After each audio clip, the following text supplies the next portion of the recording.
seront livrés à l'Ukraine, plus loin il faut que nous repoussions cette menace de nos frontières.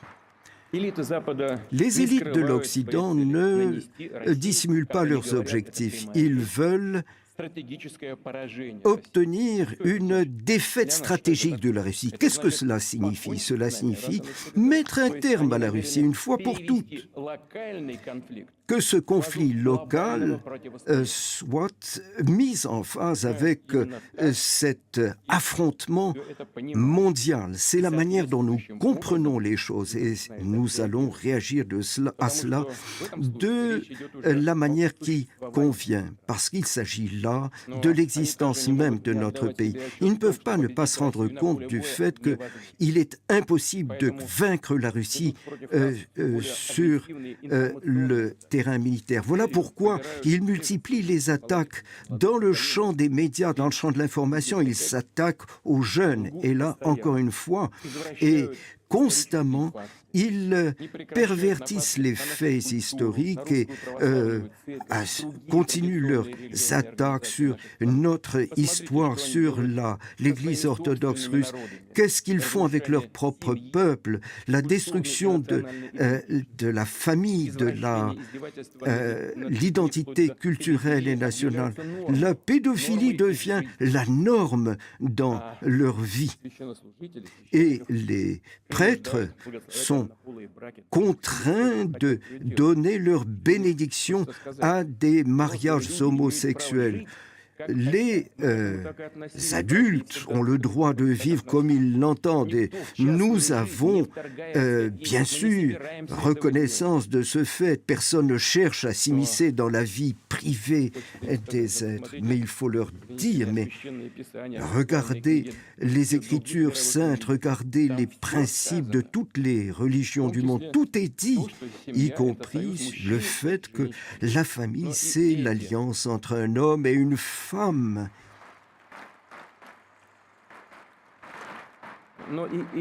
Mais même ces textes sacrés sont l'objet de mise en doute.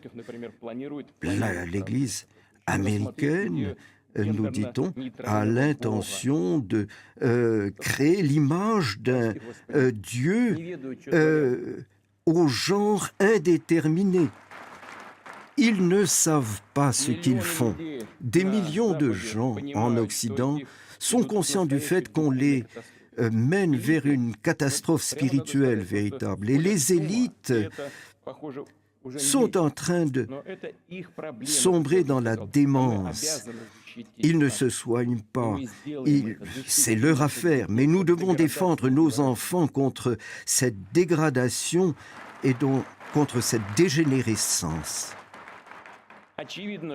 Il est évident que l'Occident va essayer de d'ébranler notre société, ils vont faire fond sur des traîtres qui ont ce mépris de leur propre patrie et qui seront prêts à se mettre au service de ceux qui sont prêts à les payer. Et ceux qui ont choisi la trahison et qui ont choisi de lutter contre la sécurité, l'intégrité de notre pays, nous ne ferons jamais comme le régime de Kiev et les élites occidentales qui font cette chasse aux sorcières. Nous n'allons pas chercher à anéantir ceux qui ont fait un pas de côté. C'est à eux de le faire avec leur propre conscience. C'est eux qui auront ce poids sur leur conscience. Mais il faut que le peuple de Russie, les citoyens, soient capables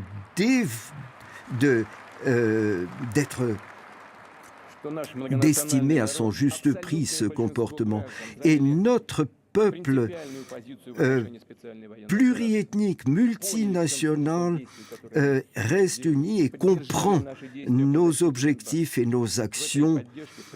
Et ce soutien, nous le sentons dans un véritable patriotisme qui se fait jour. C'est un sentiment qui est historiquement inhérent au peuple russe et qui nous frappe par sa dignité. On voit cette volonté de faire de son propre destin un destin unique avec le destin de son peuple. Chers amis, je voudrais vous remercier tous, remercier tout le peuple russe de son courage et de sa résolution, remercier nos héros de l'armée, de la marine, de la garde russe, des volontaires, de ceux qui